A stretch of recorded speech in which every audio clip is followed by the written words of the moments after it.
ನಿಮ್ಮ ಡಾಕ್ಟರ್ ವಿಶೇಷ ನೇರ ಪ್ರಸಾರ ಕಾರ್ಯಕ್ರಮಕ್ಕೆ ಸ್ವಾಗತ. ನಾನು ಶುಭಶ್ರೀ ಜೈನ್. ಒತ್ತಡದ ಜೀವನ, ಬದಲಾಗುತ್ತಿರುವ ಜೀವನ ಶೈಲಿ, ಜನರಿಗೆ ನೂರಾರು ಆರೋಗ್ಯ ಸಮಸ್ಯೆ, ಯಾವ ಸಮಸ್ಯೆಗೆ ಯಾವ ಚಿಕಿತ್ಸೆ ಅನ್ನೋದೇ ದೊಡ್ಡ ಚಿಂತೆ. ಇಂತಹ ಸಮಸ್ಯೆ ಇರೋರಿಗೆ ಒಂದೇ ವೇದಿಕೆಯಲ್ಲಿ ಸಿಗುತ್ತೆ ಉತ್ತರ.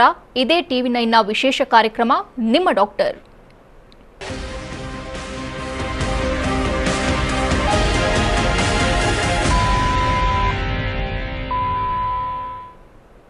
ತಮ್ಮ ನಂತರ ತಮ್ಮ ವಂಶವನ್ನ ಮುಂದುವರಿಸಲು ವಾರಸುದಾರರೊಬ್ಬರು ಬೇಕು ಅನ್ನೋದು ಪ್ರತಿಯೊಂದು ದಂಪತಿಯ ಕನಸು.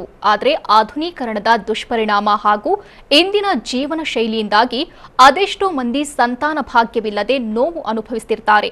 ಕಂಡ ದೇವರಿಗೆ ಹರಕೆ ಹೊತ್ತು ಒಂದು ಮುದ್ದಾದ ಮಗುವನ್ನ ಹೆತ್ತು ಸುಖ ಜೀವನ ನಡೆಸಲು ಹವಣಿಸುತ್ತಾರೆ. ಪ್ರಸ್ತುತ ವೈದ್ಯಕೀಯ ಜಗತ್ತಿನಲ್ಲಿ ಇಂತಹ ಸಮಸ್ಯೆಗಳಿಗೆ ಸೂಕ್ತ ಪರಿಹಾರಗಳಿದ್ರೂ ಇದಕ್ಕೆ ಸಂಬಂಧಿಸಿದ ಮಾಹಿತಿ ವಿಚಾರಗಳ ಕೊರತೆ ಇದೆ. ವಂಚಿತನದಿಂದ ಕೀಳರಿಮೆಗೆ ಒಳಗಾಗಿ ಖಿನ್ನರಾಗುವ ಬದಲು ಐವಿಎಫ್ನಂತಹ ಪರಿಣಾಮಕಾರಿ ಚಿಕಿತ್ಸೆ ಪಡೆಯಬಹುದಾಗಿದೆ. ಬಂಜತನ ಹಾಗೂ ಐವಿಎಫ್ ಚಿಕಿತ್ಸೆ ಬಗ್ಗೆ ಹೆಚ್ಚಿನ ಮಾಹಿತಿ ನೀಡಲಿದ್ದಾರೆ ಜನಿಸ್ತಾ ಹಾಸ್ಪಿಟಲ್ನ ವೈದ್ಯರಾದ ಡಾಕ್ಟರ್ ಶ್ವೇತಾ. ಡಾಕ್ಟರ್, ಕಾರ್ಯಕ್ರಮಕ್ಕೆ ಸ್ವಾಗತ. Thank you. ನಮಸ್ತೆ. ಇನ್ನು ವೀಕ್ಷಕರೇ, ಟಿವಿ ಸ್ಕ್ರೀನ್ನಲ್ಲಿರುವಂತಹ ಸಂಖ್ಯೆಗೆ ಕರೆ ಮಾಡೋ ಮೂಲಕ ತಾವು ಡಾಕ್ಟರ್ ಜೊತೆ ನೇರವಾಗಿ ಮಾತನಾಡಬಹುದು. ಡಾಕ್ಟರ್, ಮೊದಲನೇದಾಗಿ ಐವಿಎಫ್ಗಿಂತ ಮುಂಚಿತವಾಗಿ ಬಂಜೆತನದ ಬಗ್ಗೆ ತಾವು ಇಂಟ್ರೊಡಕ್ಷನ್ ಕೊಡಲೇಬೇಕು. ಬಂಜೆತನ ಅಂದರೆ ಏನು, ಇದು ಕಾಣಿಸಿಕೊಳ್ಳೋದಕ್ಕೆ ಕಾರಣ ಏನು? ಓಕೆ, ಇದನ್ನು ನಾವು ಇಂಗ್ಲೀಷಲ್ಲಿ ಎಲ್ಲ ಕಾಮನ್ ಆಗಿ ಏನು ಕರೀತಾರೆ ಅಂದರೆ ಇನ್ಫರ್ಟಿಲಿಟಿ ಅಥವಾ ಸಬ್ ಫರ್ಟಿಲಿಟಿ ಅಥವಾ ಫರ್ಟಿಲಿಟಿ ಇಶ್ಯೂಸ್ ಅಂತ ಹೇಳ್ತಾರೆ. ಇವಾಗ ಯಾಕೆ ನಾವು ಈ ಫರ್ಟಿಲಿಟಿ ಇಶ್ಯೂ ಇದೆ ಅಂತ ಯಾವಾಗ ಹೇಳ್ತೀವಿ ಅಂದರೆ, ಇವರು ಪ್ರೆಗ್ನೆನ್ಸಿಗೆ 1 ವರ್ಷ ಕಂಟಿನ್ಯೂಸ್ ಆಗಿ ಟ್ರೈ ಮಾಡಬೇಕು. ಅಂದರೆ 12 ತಿಂಗಳು ಕಂಟಿನ್ಯೂಸ್ ಆಗಿ ಇವರು ಪ್ರೆಗ್ನೆನ್ಸಿಗೆ ಟ್ರೈ ಮಾಡಬೇಕು.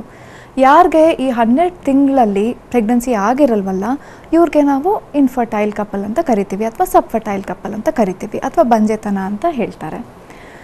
ಇದರಲ್ಲಿ ನಮಗೆ 2 ವಿಧಾನ ಇದೆ. ಒಂದು ಪ್ರೈಮರಿ ಇನ್ಫರ್ಟಿಲಿಟಿ ಅಂತ ಹೇಳ್ತೀವಿ, ಇನ್ನೊಂದು ಸೆಕೆಂಡ್ರಿ ಇನ್ಫರ್ಟಿಲಿಟಿ ಅಂತ ಹೇಳ್ತೀವಿ. ಪ್ರೈಮರಿ ಇನ್ಫರ್ಟಿಲಿಟಿ ಅಂದರೆ ಇವ್ರಿಗೆ ಮಕ್ಕಳೇ ಆಗಿರಲ್ಲ. ಸೊ ವಿ ಕಾಲ್ ಅಂದರೆ primary infertility is this. Secondary infertility ಅಂತ ಹೇಳಿದ್ರೆ ಇವ್ರಿಗೆ ಮುಂಚೆ ಒಂದು ಪ್ರೆಗ್ನೆನ್ಸಿ ಆಗಿರುತ್ತೆ. ಸೊ ಪ್ರೆಗ್ನೆನ್ಸಿ ಆಗಿ ಒಂದು ಮಗು ಡೆಲಿವರಿ ಆಗಿರಬಹುದು ಅಥವಾ ಮಿಸ್ಕ್ಯಾರೇಜ್ ಆಗಿರಬಹುದು ಅಥವಾ ಎಕ್ಟೋಪಿಕ್ ಪ್ರೆಗ್ನೆನ್ಸಿ ಆಗಿರ್ಬೋದು ಅಥವಾ ಬೇರೆ ಅಬ್ನಾರ್ಮ್ಯಾಲಿಟೀಸ್ ಕೂಡ ಆಗಿರಬಹುದು.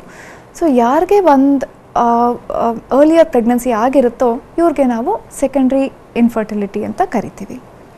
ಡಾಕ್ಟರ್, ಈಗ ಬಂಜೆತನ ಅಂದ ತಕ್ಷಣ ಎಲ್ಲರೂ IVF ಮೊರೆ ಹೋಗಿ ಅಂತ ಹೇಳ್ತಾರೆ. ಫಸ್ಟ್ ಆಫ್ ಆಲ್ IVF ಅಂದರೆ ಏನು? IVF ಅಂತ ಹೇಳಿದ್ರೆ ನಾವು ಪ್ರಣಾಳ ಶಿಶು ಅಂತ ಕರಿತೀವಿ. ಸೊ ಇದನ್ನು ಈ ಟೆಕ್ನಾಲಜಿ ಒಂದು ವಿಧಾನ ಪ್ರೆಗ್ನೆನ್ಸಿ ಆಗಲಿಕ್ಕೆ, ಯಾರಿಗೆ ಇವಾಗ ಪ್ರೆಗ್ನೆನ್ಸಿ ಆಗಲಿಕ್ಕೆ ಕಷ್ಟ ಆಗ್ತಿರುತ್ತೋ ಅಥವಾ ದೇರ್ ಆರ್ ಪರ್ಟಿಕ್ಯುಲರ್ ಇಂಡಿಕೇಶನ್ಸ್ ನಾವು IVFಗೆ ರೆಕಮೆಂಡ್ ಮಾಡ್ತೀವಿ. ಆ ಇಂಡಿಕೇಶನ್ಸ್ ನಾನು ಹೇಳ್ತೀನಿ ಏನು ಅಂತ. ಬಟ್ IVFಲ್ಲಿ ಏನು ಮಾಡ್ತೀವಿ ಅಂತ ಹೇಳಿದ್ರೆ, ನಾವು ಈ ಅಂಡಾಣುನ ಇಂಜೆಕ್ಷನ್ಸ್ ಮೂಲಕ ಬೆಳೆಸಿ ಅದನ್ನು ಆಚೆ ತೆಗೆದು ಲ್ಯಾಬಲ್ಲಿ ಒಂದು 3 ದಿನದಿಂದ 5 ದಿನ ತನಕ, ಅಂದರೆ ಅವ್ರ ಯಜಮಾನ ವೀರ್ಯಾಣು ಜೊತೆ ಸೇರಿಸಿ ಭ್ರೂಣ ಮಾಡಿ ಈ ಭ್ರೂಣನ ನಾವು ಲ್ಯಾಬಲ್ಲಿ ಕಲ್ಚರ್ ಮಾಡ್ತೀವಿ. ಸುಮಾರು ಒಂದು 3 ದಿನದಿಂದ 5 ದಿನ ತನಕ ಕಲ್ಚರ್ ಮಾಡಿ ಈ ಭ್ರೂಣನ ಆ ಮಹಿಳೆ ಯೂಟ್ರಸಲ್ಲಿ ನಾವು ವಾಪಸ್ ಇಡ್ತೀವಿ. ಇದನ್ನು ನಾವು IVF ಅಥವಾ ಪ್ರಣಾಳ ಶಿಶು ಅಂತ ಹೇಳ್ತೀವಿ. IVF ಒಂದು ವಿಧಾನ ಅಷ್ಟನ್ನೇ ಪ್ರೆಗ್ನೆನ್ಸಿ ಆಗಲಿಕ್ಕೆ. ಒಂದ್ಸತಿ ಪ್ರೆಗ್ನೆನ್ಸಿ ಆದಮೇಲೆ that is as usual as other pregnancies. Okay doctor, IVF treatment ಪಡಿಬೇಕು ಅಂತಂದರೆ ಮುಂಚಿತವಾಗಿ ಯಾವೆಲ್ಲ ಟೆಸ್ಟ್ ಮಾಡಬೇಕಾಗುತ್ತೆ? ಕೆಲವೊಮ್ಮೆ ಏನಾಗುತ್ತೆ ಅಂತ ಹೇಳಿದಾಗ ಎಲ್ಲರಿಗೂ ನಾವು IVF ಸಜೆಸ್ಟ್ ಮಾಡಲ್ಲ. ಯಾರಿಗೆ IVF ಬೇಕಾಗುತ್ತೆ ಅಂದರೆ, ಮದುವೆ ಆಗಿ ಸುಮಾರು ವರ್ಷಗಳಾಗಿರುತ್ತೆ, may be around 10 years 11 years 15 years, ಇವ್ರಿಗೆ ಯಾವುದೇ ಕಾರಣಕ್ಕೂ ಪ್ರೆಗ್ನೆನ್ಸಿ ಆಗಿರಲ್ಲ. ಇದನ್ನು ನಾವು ಅನ್ಎಕ್ಸ್ಪ್ಲೈನ್ಡ್ ಇನ್ಫರ್ಟಿಲಿಟಿ ಅಂತ ಕರಿತೀವಿ. ಅನ್ಎಕ್ಸ್ಪ್ಲೈನ್ಡ್ ಇನ್ಫರ್ಟಿಲಿಟಿ ಅಂತ ಹೇಳಿದ್ರೆ, like the name suggest, pregnancy ಆಗದಿರೋದಕ್ಕೆ ಅನ್ಎಕ್ಸ್ಪ್ಲೈನ್ಡ್ ರೀಸನ್ಸ್ಗಳಿರುತ್ತೆ. ಅಂದರೆ ವೈಫಲ್ಲೂ ನಾರ್ಮಲ್ ಇರುತ್ತೆ, ಹಸ್ಬೆಂಡ್ ಕೌಂಟ್ ಮೊಟಿಲಿಟಿ ಎಲ್ಲ ನಾರ್ಮಲ್ ಇರುತ್ತೆ, ಟ್ಯೂಬ್ಸ್ ಚೆನ್ನಾಗಿರುತ್ತೆ, she will be ovulating and yet pregnancy ಆಗ್ತಿರಲ್ಲ. ಇದು ನಮಗೆ ಮೈಕ್ರೋ ಮಾಲಿಕ್ಯುಲರ್ ಲೆವೆಲಲ್ಲಿ ಪ್ರಾಬ್ಲಮ್ ಇರುತ್ತೆ. ಸೊ ಇದನ್ನು ನಾವು ಆ ಲೆವೆಲಿಗೆ ಹೋಗಿ ಟ್ರೀಟ್ ಮಾಡಿ ನಾರ್ಮಲ್ ಪ್ರೆಗ್ನೆನ್ಸಿ ಆಗಲಿಕ್ಕೆ ಸ್ವಲ್ಪ ಕಷ್ಟ ಆಗ್ತಿರುತ್ತೆ. ಕೆಲವೊಮ್ಮೆ ಏನಾಗುತ್ತೆ, ಮೇಲ್ ಫ್ಯಾಕ್ಟರ್ ಅಂತ ಹೇಳ್ತೀವಿ. ಅಂದರೆ ವೀರ್ಯಾಣುವಲ್ಲಿ ನಮಗೆ ಕೌಂಟ್ ಚೆನ್ನಾಗಿರಬೇಕು, ಮೊಟಿಲಿಟಿ ಚೆನ್ನಾಗಿರಬೇಕು, ನಾರ್ಮಲ್ ಫಾರ್ಮ್ಸ್ ಅಂತ ಹೇಳ್ತೀವಿ. ಕೌಂಟ್ ಅಂದರೆ ನಮಗೆ ಮಿನಿಮಮ್ ಇಷ್ಟು 15 ಮಿಲಿಯನ್ ಪರ್ ml ಸಿಮೆನ್ ಕೌಂಟ್ ಇರಬೇಕು, ಸ್ಪರ್ಮ್ ಕೌಂಟ್ ಇರಬೇಕು. ಸೊ ಈ ಥರ ಇದ್ದಾಗ ಅವ್ರಿಗೆ ನಾರ್ಮಲ್ ಪ್ರೆಗ್ನೆನ್ಸಿ ಅಚೀವ್ ಆಗಲಿಕ್ಕೆ ತುಂಬ ಈಸಿ ಆಗುತ್ತೆ. ಮೊಟಿಲಿಟಿ ಅಂದರೆ ವೇಗವಾಗಿ ಓಡಾಡೋ ಸ್ಪರ್ಮ್ಸು. ಈ ಮೊಟಿಲಿಟಿ ನಮಗೆ ಆಲ್ಮೋಸ್ಟ್ 40% ಸ್ಪರ್ಮ್ಸ್ ಮೊಟೈಲ್ ಇರಬೇಕು, ಅಂದರೆ 40% ಸ್ಪರ್ಮ್ಸು ಓಡಾಡ್ತಿರ್ಬೇಕು. ನಾರ್ಮಲ್ ಫಾರ್ಮ್ಸ್ ಅಂತ ಹೇಳಿದಾಗ ಒಂದು ಸ್ಪರ್ಮ್ಗೆ ಒಂದು ತಲೆ, ಕತ್ತು, ಬಾಲ ಎಲ್ಲ ಇರುತ್ತೆ. ಇದು ಪ್ರಪೋರ್ಷನೇಟ್ ಆಗಿರಬೇಕು. ಅಬ್ನಾರ್ಮಲ್ ಫಾರ್ಮ್ಸ್ ಇರುತ್ತೆ, ಅಂದರೆ ಚಿಕ್ಕ ತಲೆ, ತುಂಬ ದೊಡ್ಡ ತಲೆ, ಅಥವಾ ಚಿಕ್ಕ ಬಾಲ, 2 ಬಾಲ, ಈ ಥರ ಎಲ್ಲ ಇರುತ್ತೆ. ದೀಸ್ ಆರ್ ಅಬ್ನಾರ್ಮಲ್ ಫಾರ್ಮ್ಸ್ ಅಂತ ಕರಿತೀವಿ. ನಮಗೆ ಯಾವಾಗ ಸಿವಿಯರ್ ಅಬ್ನಾರ್ಮ್ಯಾಲಿಟೀಸ್ ಇರುತ್ತೆ ಮೇಲ್ ಫ್ಯಾಕ್ಟ್ರಲ್ಲಿ, ಇನ್ ದ ಸೆನ್ಸ್ ಕೌಂಟ್ ಕಮ್ಮಿ ಇರ್ಬೋದು, ಮೊಟಿಲಿಟಿ ಕಮ್ಮಿ ಇರ್ಬೋದು, ನಾರ್ಮಲ್ ಫಾರ್ಮ್ಸ್ ಕಮ್ಮಿ ಇರ್ಬೋದು. ಇಂಥವರಲ್ಲೂ ನಮಗೆ ಸಿವಿಯರ್ ಆಲಿಗೋ ಅಸ್ಥೆನೋಟೆರಿಟೋಸ್ಪರ್ಮಿಯಾ ಅಂತ ಹೇಳ್ತೀವಿ. ಇಂಥವರಲ್ಲಿ ನಾವು IVF is the first line of choice. Next tubal block. Tubes ಅಂದರೆ ಗರ್ಭದ ಪಕ್ಕ 2 ನಾಳಗಳಿರುತ್ತೆ. ಇದನ್ನು ನಾವು ಫೆಲೋಪಿಯನ್ ಟ್ಯೂಬ್ಸ್ ಅಂತ ಕರಿತೀವಿ. ಈ ಫೆಲೋಪಿಯನ್ ಟ್ಯೂಬ್ಸ್ ಏನಕ್ಕೆ ಇಂಪಾರ್ಟೆಂಟ್ ಅಂದರೆ, ಈ ಫೆಲೋಪಿಯನ್ ಟ್ಯೂಬಲ್ಲೇ ಎಗ್ ಮತ್ತು ಸ್ಪರ್ಮ್, ಅಂದರೆ ಅಂಡಾಣು ಮತ್ತು ವೀರ್ಯಾಣು ಸೇರಿ ಭ್ರೂಣ ಆಗುತ್ತೆ. ಈ ಭ್ರೂಣ ಆಮೇಲೆ ಗರ್ಭದಲ್ಲಿ ಬಂದು ಕೂತ್ಕೊಳ್ಳುತ್ತೆ. Tube is very important. Pregnancy ಆಗಬೇಕು ಅಂತ ಹೇಳಿದಾಗ ಟ್ಯೂಬ್ ಚೆನ್ನಾಗಿರಬೇಕು ಮತ್ತು ಇದು ಫಂಕ್ಷನಿಂಗ್ ಇರಬೇಕು. ಕೆಲವೊಂದು ಸತಿ ಏನಾಗುತ್ತೆ, ಈ ಟ್ಯೂಬಲ್ ಬ್ಲಾಕ್ ಆಗಿರ್ಬೋದು, ಹಲವಾರು ಕಾರಣಗಳಿಂದ ಬ್ಲಾಕ್ ಆಗಿರ್ಬೋದು. ಮೇ ಬಿ ಇನ್ಫೆಕ್ಷನ್ ಇರ್ಬೋದು, ಅಥವಾ ಪ್ರೀವಿಯಸ್ ಸರ್ಜರೀಸ್ ಇರ್ಬೋದು. ಈ ಥರ ಬ್ಲಾಕ್ ಆಗಿದ್ದಾಗ ನಮಗೆ ನಾರ್ಮಲ್ ಪ್ರೆಗ್ನೆನ್ಸಿ ಆಗಲಿಕ್ಕೂ ಕೂಡ ಕಷ್ಟ ಆಗ್ತಿರುತ್ತೆ.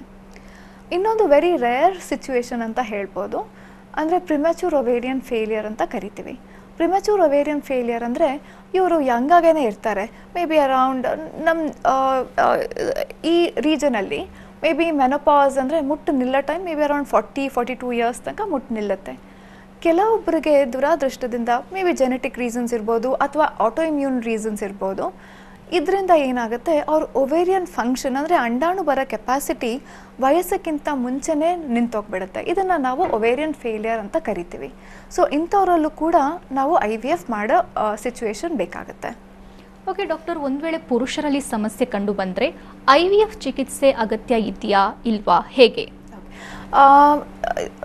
ಫಸ್ಟ್ ಆಫ್ ಆಲ್ ಇದು ಯಾವ ಥರ ಅಬ್ನಾರ್ಮ್ಯಾಲಿಟಿ ಇದೆ ಅಂತ ನಾವು ನೋಡ್ಕೋಬೇಕಾಗುತ್ತೆ. ಕೆಲವೊಂದು ಸತಿ ಮೈಲ್ಡ್ ಇದ್ದಾಗ ನಾವು ಮೆಡಿಸಿನ್ಸ್, ಅಂದರೆ ಆ್ಯಂಟಿ ಆಕ್ಸಿಡೆಂಟ್ಸ್ ಅಂತ ಹೇಳ್ತೀವಿ, ಇದನ್ನು ಮೂಲಕ ನಾವು ಕೊಟ್ಬಿಟ್ಟು ಮೆಡಿಸಿನ್ಸ್ ಅವ್ರಿಗೆ ಕೊಟ್ಟು May be around 2 to 3 months ಆದಮೇಲೆ ಮತ್ತೆ ಸ್ಪರ್ಮ್ ಕೌಂಟ್ನ ರಿಪೀಟ್ ಮಾಡ್ತೀವಿ. ಮೈಲ್ಡ್ ಮೇಲ್ ಫ್ಯಾಕ್ಟರ್ ಅಂತ ಹೇಳ್ಬೋದು.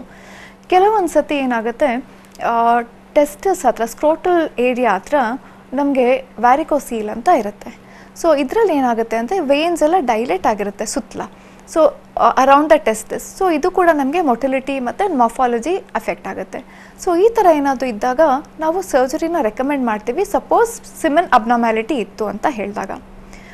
ವೆರಿ ಸಿವಿಯರ್ ಮೇಲ್ ಫ್ಯಾಕ್ಟರ್ ಇತ್ತು, ಅಥವಾ ಎಜೋಸ್ಪರ್ಮಿಯಾ ಅಂತ ಕರಿತೀವಿ. ಎಜೋಸ್ಪರ್ಮಿಯಾ ಅಂದರೆ ಸ್ಪರ್ಮ್ ಕಣಗಳು ಕಾಣಿಸಲ್ಲ ಸಿಮೆನಲ್ಲಿ. ಇಂಥವ್ರಿಗೆ ನಾವು ಎಜೋಸ್ಪರ್ಮಿಯಾ ಅಂತ ಹೇಳ್ತೀವಿ.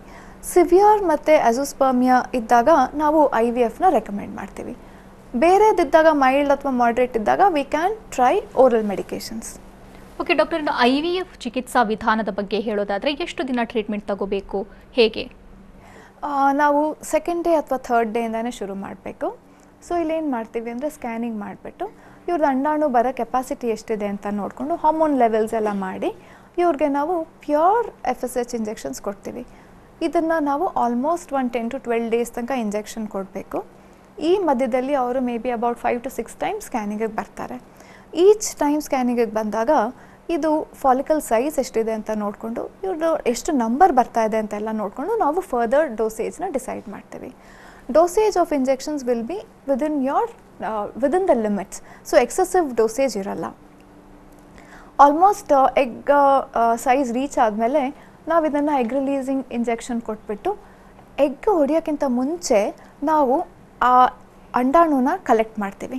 ಈ ಅಂಡಾಣುನ ನಾವು ಅನಸ್ಥೀಸಿಯಲ್ಲಿ ಕಲೆಕ್ಟ್ ಮಾಡ್ತೀವಿ. ಇದು ಕಲೆಕ್ಟ್ ಮಾಡಿದ್ಮೇಲೆ ನಾವು ಇಮಿಡಿಯೇಟ್ಲಿ ಅದನ್ನು ಲ್ಯಾಬಿಗೆ ಕೊಡ್ತೀವಿ. ಲ್ಯಾಬಲ್ಲಿ ನಮ್ದು ಎಂಬ್ರಿಯಾಲಜಿಸ್ಟ್ ಇರ್ತಾರೆ, ಅವ್ರು ಹೇಳ್ತಾರೆ ನಮಗೆ ಎಗ್ ಕೌಂಟ್ ಎಷ್ಟು ಸಿಕ್ಕಿದೆ. ಕೆಲವೊಬ್ರಿಗೆ 5 ಸಿಕ್ಬೋದು, ಕೆಲವರಿಗೆ 10 ಸಿಕ್ಬೋದು, ಕೆಲವರಿಗೆ 15 ಸಿಕ್ಬೋದು. ಈ ಥರ ಕೌಂಟ್ ಹೇಳ್ತಾರೆ. ಓಕೆ ಡಾಕ್ಟರ್, ಒಬ್ರು ಕಾಲರ್ ಇದ್ದಾರೆ, ಕಾವ್ಯ ಅಂತ ಮೈಸೂರಿನಿಂದ ಕರೆ ಮಾಡಿದ್ದಾರೆ. ನಮಸ್ತೆ ಕಾವ್ಯ ಅವರೇ. ಕಾವ್ಯ ಅವರೇ, ನನ್ನ ಧ್ವನಿ ಕೇಳಿಸ್ತಿದ್ಯಾ? ಓಕೆ ಡಾಕ್ಟರ್, ಸಂಪರ್ಕ ಕಟ್ಟಾಗಿದೆ, ತಾವು ಕಂಟಿನ್ಯೂ ಮಾಡಿ. ಇದು ಕೌಂಟ್ ಹೇಳಿದ್ಮೇಲೆ ನಾವೇನು ಮಾಡ್ತೀವಿ ಅಂದರೆ ನೆಕ್ಸ್ಟು ಅವ್ರ ಯಜಮಾನ್ರ ವೀರ್ಯಾಣುನ ನಾವು ಪ್ರೊಸೆಸ್ ಮಾಡಿ ಅಲ್ಲಿ ನಾವು ಒಳ್ಳೆ ಸ್ಪರ್ಮ್ನ ಆಯ್ಕೆ ಮಾಡಿಬಿಟ್ಟು ಸಿವಿಯರ್ ಮೇಲ್ ಫ್ಯಾಕ್ಟರ್ ಇರಬೇಕಾದ್ರೆ ICSI ಅಂತ ಮಾಡ್ತೀವಿ. ICSI ಅಂದರೆ ಇಂಟ್ರಾಸೈಟೋಪ್ಲಾಸ್ಮಿಕ್ ಸ್ಪರ್ಮ್ ಇಂಜೆಕ್ಷನ್ ಅಂತ. ವೇರ್ ಸಿವಿಯರ್ ಅಬ್ನಾರ್ಮ್ಯಾಲಿಟೀಸ್ ಇರಬೇಕಾದ್ರೆ ಈ ಸ್ಪರ್ಮ್ಸ್ನ ನಾವು ನಾರ್ಮಲ್ ಲುಕಿಂಗ್ ಸ್ಪರ್ಮ್ಸ್ನ ತೊಗೊಂಡು ಅವ್ರ ವೈಫ್ ಎಗ್ಗೆ ಇಂಜೆಕ್ಟ್ ಮಾಡ್ತೀವಿ. ಸೊ ಇದು ನೆಕ್ಸ್ಟು ಅದು ಫರ್ಟಿಲೈಸ್ ಆಗುತ್ತೆ. ಫರ್ಟಿಲೈಸ್ ಆದಮೇಲೆ ಭ್ರೂಣ ಡಿವೈಡ್ ಆಗುತ್ತೆ. ಸೊ ಇದನ್ನು ನಾವು ಫಾಲೋ ಮಾಡಿಬಿಟ್ಟು ನೋಡ್ತೀವಿ. ಈ ಭ್ರೂಣನ ನಾವು 3ನೇ ದಿನ ಅಥವಾ 5ನೇ ದಿನ ಬ್ಲಾಸ್ಟೋಸಿಸ್ಟ್ ಅಂತ ಹೇಳ್ತೀವಿ. ಇಲ್ಲಿ ತನಕ ನಾವು ಬೆಳೆಸಿ 5ನೇ ದಿನ ನಾವು ಭ್ರೂಣ ಟ್ರಾನ್ಸ್ಫರ್ ಮಾಡ್ತೀವಿ ಅಥವಾ ಇದನ್ನು ನಾವು ಫ್ರೀಸಿಂಗಲ್ಲಿ ಇಡ್ತೀವಿ. So this is called IVF. Okay doctor, ಒಬ್ರು ಕಾಲರ್ ಇದ್ದಾರೆ, ಪಾರ್ವತಿ ಅಂತ ಚಿತ್ರದುರ್ಗದಿಂದ ಕರೆ ಮಾಡಿದ್ದಾರೆ. ನಮಸ್ತೆ ಪಾರ್ವತಿ ಅವರೇ. ಪಾರ್ವತಿ ಅವರೇ, ನನ್ನ ಧ್ವನಿ ಕೇಳಿಸ್ತಿದ್ಯಾ? ಓಕೆ, ದೀಪಾ ಚಿತ್ರದುರ್ಗದಿಂದ ಕರೆ ಮಾಡಿದ್ದಾರೆ. ನಮಸ್ತೆ ದೀಪಾ ಅವರೇ. ನಮಸ್ತೆ ಮೇಡಮ್. ಡಾಕ್ಟರ್ ಇದ್ದಾರೆ, ಮಾತನಾಡಿ. Hello madam. ಹಲೋ, ನಮಸ್ತೆ ದೀಪಾ ಅವರೇ, ಹೇಳಿ. ನಮಸ್ತೆ ಮೇಡಮ್. ನಮಸ್ತೆ ಚಿತ್ರದುರ್ಗದ ದೀಪ ಅಂತ. ಹಾಂ ಅಮ್ಮ, ಹೇಳಿ. ಮೇಡಮ್, ನಮಗೆ ಮದುವೆ ಆಗಿ 3 ವರ್ಷ ಆಗಿದೆ, ಇನ್ನೂ ಆಗಿಲ್ಲ. ಓಕೆ. ನಮಗೆ ಟೆಸ್ಟ್ ಮಾಡಿಸಿದ್ವಿ. ಓಕೆ. ನಮ್ಗೆ ಏನು ಪ್ರಾಬ್ಲಮ್ ಇಲ್ಲ ಅಂತ ಹೇಳಿದ್ರು. ಓಕೆ. ಬಟ್ ನಮ್ಮ ಮನೆಯವರಿಗೆ ಟೆಸ್ಟ್ ಮಾಡಿಸಿದ್ವಿ. ಓಕೆ. ಅವರಿಗೆ ವೆರಿಕೋಸ್ ಪ್ರಾಬ್ಲಮ್ ಇದೆ ಅಂತ ಹೇಳ್ತಾ ಇದ್ದಾರೆ. ಓಕೆ. ಅದು ಟ್ರೀಟ್ಮೆಂಟ್ ತಗೊಳ್ತಾ ಇದ್ದಾರೆ. ಓಕೆ. ಅದಾದ್ಮೇಲೆ ಅದು ಕ್ಯೂರ್ ಆದ್ಮೇಲೆ ಮಕ್ಕಳಾಗ ಚಾನ್ಸಸ್ ಇರುತ್ತೆ ಮೇಡಮ್? ಇವಾಗ ಸಿಮೆನ್ ಕೌಂಟ್ ನಾರ್ಮಲ್ ಇದೆಯಾ ಅಬ್ನಾರ್ಮಲ್ ಇದೆಯಾ? ಮೇಡಮ್, ಅದು ಫಸ್ಟ್ ಸ್ಟೇಜ್ ಅಂತ ಹೇಳಿದ್ದಾರೆ ಡಾಕ್ಟರ್. ಓಕೆ, ಅದು ವ್ಯಾರಿಕೋಸಿಲ್ ಗ್ರೇಡ್ 1 ಅಂತ ಹೇಳಿರ್ತಾರೆ. ಬಟ್ ಕೌಂಟ್ ಎಲ್ಲ ಚೆನ್ನಾಗಿದೆಯಾ, ನಾರ್ಮಲ್ ಇದೆಯಾ? ಮೇಡಮ್, ಕೌಂಟ್ ಬಂದು 0 ಇದೆ.